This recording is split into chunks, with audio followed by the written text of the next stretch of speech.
नमस्कार, मैं हूं सचिन आचार्य और आप देख रहे हैं एजेंसी इंदौर। हमारे साथ है वरिष्ठ पत्रकार एवं संपादक प्रोफेसर मनोज कुमार जी। सर, हिंदी पत्रकारिता का तो 200 वर्ष पूरे हुए हैं। कल हमने हिंदी पत्रकारिता दिवस मनाया और आज इंदौर प्रेस क्लब में ये भव्य आयोजन हिंदी पत्रकारिता के ऊपर। कैसा देखते हैं सर आज इसको आप? अ, आप देखिएगा कि अंग्रेजी के किसी अखबार ने या किसी ग्रुप ने कभी अपने जन्मदिन नहीं मनाया, ऐसे 2 साल या 100 साल हम मना रहे, तो ये गर्व की बात है कि हिंदी पत्रकारिता ने एक प्रतिमान कायम किया है, गढ़ा है। और आज उसकी विश्वसनीयता के कारण हम 200 साल मना रहे हैं, और 200 साल कोई छोटा नहीं होता है। 1826 में जब पंडित जुगल किशोर ने उदंत मार्तंड के साथ हिंदी पत्रकारिता की जब शुरुआत की और आज हम वर्ष 2026 में जब इसको देखते हैं, तो आज की हिंदी में और उस समय की हिंदी में क्या परिवर्तन मूल आपको देखने को मिलते हैं? जो मेरी पीढ़ी थी, मेरे पिताजी थे, मेरे दादाजी थे, और आज मैं जो हूँ और मेरा जो बच्चा है, सब में व्यापक परिवर्तन आया। यही हाल हिंदी पत्रकारिता में है। 1826 में जब युगल किशोर जी ने अखबार निकाला, तब की भाषा हिंदी की और तब की जरूरत बहुत अलग किस्म की थी। फिर देश वो आजाद हुआ, तब उसकी जरूरत अलग थी। और 75 के बाद जब आपातकाल लागू हुआ और पत्रकारिता मीडिया में बदली, और उसके बाद की जरूरतें अलग होती गई। क्योंकि इस समय हम 24 घंटे का न्यूज चैनल दिखा रहे हैं, या अखबारों में अब रंगीनियत आ गई, पेज 3 निकाल रहे हैं, तो भाषा भी बदल गई है। जी और भाषा बदलेगी तो जरूरतें बदलेंगी, जरूरत के हिसाब से बाजार बदलेगा, और बाजार के हिसाब से मीडिया बदल रहा है। सर, इंदौर प्रेस क्लब में हम बैठे हैं। इसी प्रेस क्लब के पूर्व साथियों ने मालवा अखबार, प्रभा जैसे बड़े पेपरों को निकाला। उसका हिंदी पत्रकारिता के क्षेत्र में कैसा योगदान आप देखते हैं, प्रभा का और मालवा अखबार का? ये सारे अखबार हमारे मील के पत्थर हैं। जिस सभागार में अभी हम प्रोग्राम कर रहे थे, वो आदरणीय राजेंद्र माथुर के नाम पर है। जी प्रभाष जोशी यहीं से हैं, वेद प्रताप वैदिक से हैं। और ऐसी पूरी परंपरा है पत्रकारिता की, जो देश में कहीं नहीं है, ये केवल मध्य प्रदेश में और इंदौर में, मालवा में है।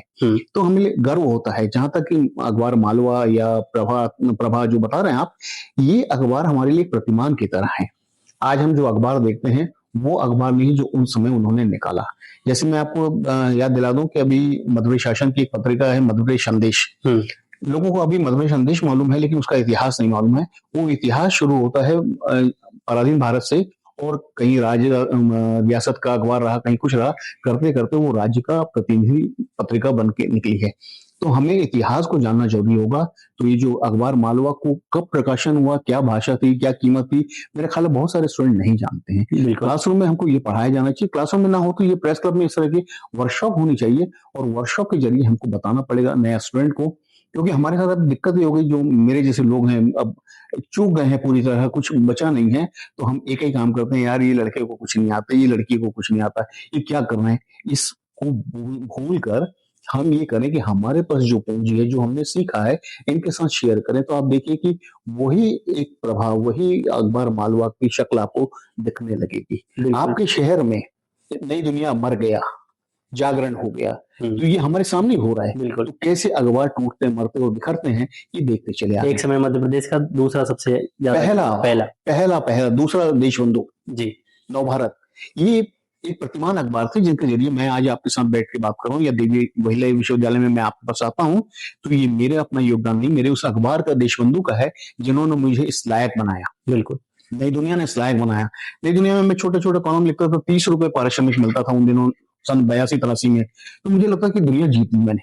और पैसे तो ठीक अपनी जगह, वो छपा हुआ दिखता था, नाम लिखा था सीधे मनोज कुमार, तो ऐसा लगता था क्या हुआ, मुझे आज कोई उपहार मिल गया है। तो आज वो चार्मिंग नए बच्चों में नहीं बची है। छप गया यार, हमने रील बना लिए, यूट्यूब कर लिया, बाकी चीजें खत्म। जी आज के डिजिटल युग में सर, जो हम वर्ष 2026 में जी रहे हैं, जहाँ एआई का एक दौर चल रहा है, न्यूज को क्रिएट हम कर सकते हैं, न्यूज को हम जनरेट हम कर सकते हैं, नए प्रश्न हम बना सकते हैं। इवन मैं अगर चाहूं कि आपसे कुछ प्रश्न मुझे पूछने हो, तो मैं भी एक प्रॉम्प्ट दूंगा और आपसे पूछे जाने के लिए 10 प्रश्न मुझे एआई तैयार करके दे देगा।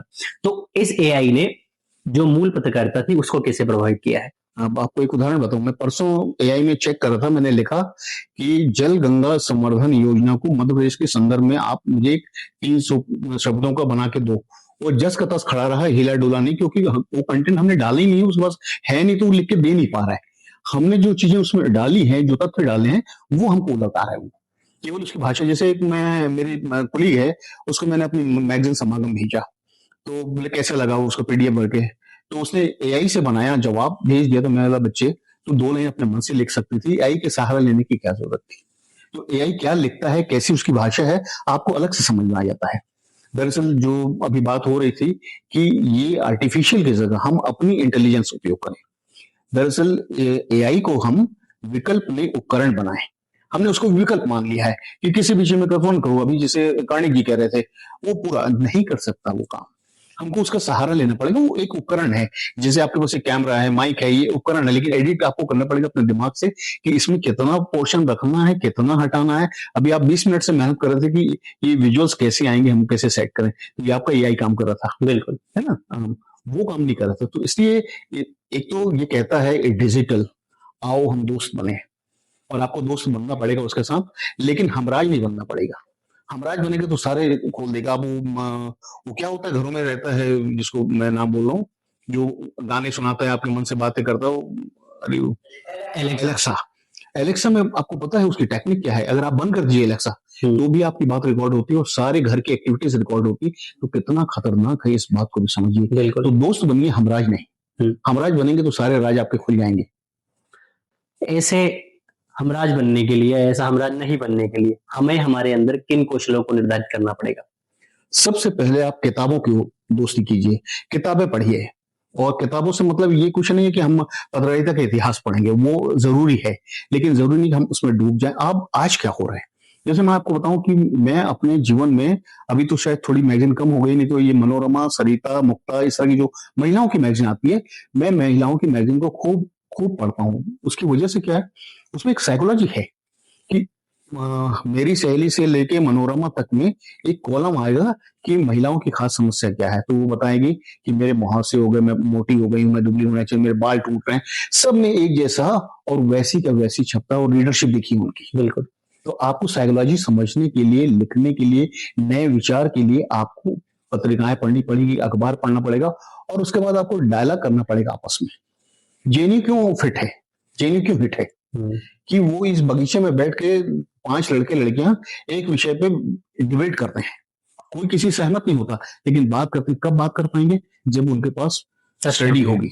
ये हमारा अनुभव है कि कॉफी हाउस में, मैं रायपुर से देशबंधु में था, तो कॉफी हाउस में हम जब जाते थे और हमारे सीनियर्स बैठे होते थे, हमको चुपचाप सुनते रहना पड़ता था। कभी बोल दिया तो जो बेइज्जत करके हमको भगाया जाता था, बोले जाओ पहले पढ़ो, सीखो, आओ और फिर बातें करो। तो अभी हमको स्टडी करने की जरूरत है, बात करने की जरूरत है, आपस में एक दूसरे को समझने की जरूरत है। अभी सब लोग लगातार जुगल किशोर बोल रहे हैं, वो जुगल किशोर नहीं है, वो युगल किशोर है। तो हम गलती कैसे कर रहे हैं, इतनी बार अभी पूरे इसको लेकर हमारे पद्मश्री विजेता श्रीधर जी ने काफी एतराज जाहिर किया है कि साहब ये जुगल किशोर नहीं, युगल किशोर है। उत्तराखंड मार्तंड है, ये डबल ता लगा हुआ है, एक ता लगा हुआ नहीं है। लेकिन इसमें एक थोड़ा सा सुधार की जरूरत है। हम नई टेक्नोलॉजी में है, अब हम कृतिदेव, चाणक्य, दूसरे फॉन्ट इस्तेमाल करता है, हम मंगल और यूनिकोड इस्तेमाल करते हैं। तो उसकी अपनी बंदिशें हैं, कई जगह वो नहीं कर पाता है, तो इसको थोड़ा अनदेखा करना पड़ेगा। क्योंकि जैसे हमने कहा 100 साल की यात्रा पूरी हो गई है। अब आप उम्मीद करें कि 200 साल बाद भी हम वहीं खड़े रहेंगे, तो हम जंगल में दिखेंगे, शहर में नहीं दिखेंगे। हमको नए जमाने के साथ चलना होगा। और लोकमानस भी ये कहता है, जो शब्द चलन में आ जाए। मेरी नानी मेरा नाम कभी नहीं भूला, उन्होंने मनोज नहीं बोला, हमेशा विनोद बोलती रही, तो मैं मान लिया मेरा नाम विनोद है। तो ये लोकमानस जैसा करता है, आपको उसके साथ चलना पड़ेगा। रिजिड होके काम नहीं चलेगा, फ्लेक्सिबल होना पड़ेगा।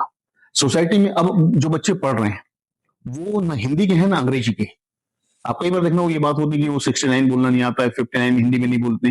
59 बोलेगा, 49 नहीं बोलेगा, 59 नहीं बोलेगा, 69 नहीं बोलेगा, क्या होता है, कंफ्यूज हो जाता है। तो अब इसको हम चुनौती माने, चैलेंज माने, लेकिन इसके साथ हम उसको एक, जैसे हमारे पास बाईपास होता है ना, कि मेन रोड में बहुत भीड़ है तो साइड से निकल जाओ, तो एक बाईपास आपको बनाना पड़ेगा जी, और बिना पूर्वाग्रह के बनाना पड़ेगा। एक अंतिम प्रश्न, इन 200 वर्षों में क्या हिंदी को पत्रकारिता के क्षेत्र में पुनर्जीवित होने की आवश्यकता है? बिल्कुल नहीं, हिंदी जिंदा है और बड़े शान से जिंदा है। नहीं, लेकिन जो आजकल जो हिंदी यूज हो रही है पेपरों में, समाचार पत्रों में, पत्रिकाओं में, उसका एक अलग स्वरूप दिखता है मूल हिंदी के रूप में। मुसीबत है, आप किस हिंदी की बात कर रहे हैं? हम भारतीय हिंदी युग में नहीं है। अब हम उस सिनेमा के दोनों में, जहाँ करीना कपूर है, जहाँ करिश्मा कपूर है, ये तमाम तरह के लोग हैं, जहाँ हमको चलना पड़ेगा। आप अगर ये रिजिड होकर बैठे नहीं कि 200 साल पहले भारतेंदु जी ने या जयशंकर प्रसाद ने जो लिखा है, जयशंकर प्रसाद में आप में से कितने लोगों ने पढ़ा है? तो आप कैसे उम्मीद करते हो? और ये एक पूरा तरह का ना एक जाल बिछा दिया गया कि आपको शुद्ध हिंदी बोलना है। अरे आपको हिंदी समझेगा कौन? एक बात बताइए कि आप लोग एग्जाम देने जाते हैं, बिल्कुल ट्रस्ट हिंदी भी नहीं समझ में आती है। एक एग्जाम देने जाता है, भी आपके यहाँ हुआ होगा या होने वाला होगा, ठीक है। वहां जब प्रश्न पत्र आपके हाथ में आता है तो पहली लाइन उसमें लिखी होती है, हिंदी समझ में आया तो अंग्रेजी मान्य होगा। तो आप अगर इतनी हिंदी के आग्रही हैं तो ये लाइन को हटवा दीजिए, केवल हिंदी में रहने दीजिए, वो संभव नहीं है। बिल्कुल। दरअसल हमको समय के साथ चलना होगा। जो मैंने अभी कहा, आपको एआई भी अडॉप्ट करना पड़ेगा, चैट जीपीटी भी करना पड़ेगा, ट्रेडल प्रेस भी सीखना पड़ेगा, कंप्यूटर भी सीखना पड़ेगा। अगर आप ये सब नहीं करते हैं तो वो काले पर्दे के पीछे आप बैठे बिसूरते रहिए, रोते रहिए, आपके पास कोई नहीं है। और अगर इसके साथ हो गए, इसको दोस्त बना लिया आपने, तो आपकी दुनिया जगमग है। मैं इस उम्र में रोज नहीं सीखता हूँ। मुझे नहीं आता था चैट जीपीटी, मुझे नहीं आता था एआई, लेकिन अब पिछले 1 महीने से मैं झमाझम काम कर रहा हूँ। वो अखबार, अभी जो मेरी मैगजीन आपने देखा, उसका कवर पेज एआई से बना हुआ है जी। इसलिए आप समय के साथ चलेंगे तो आगे बढ़ेंगे, समय को आप चैलेंज करेंगे, आप पीछे रहेंगे। बिल्कुल।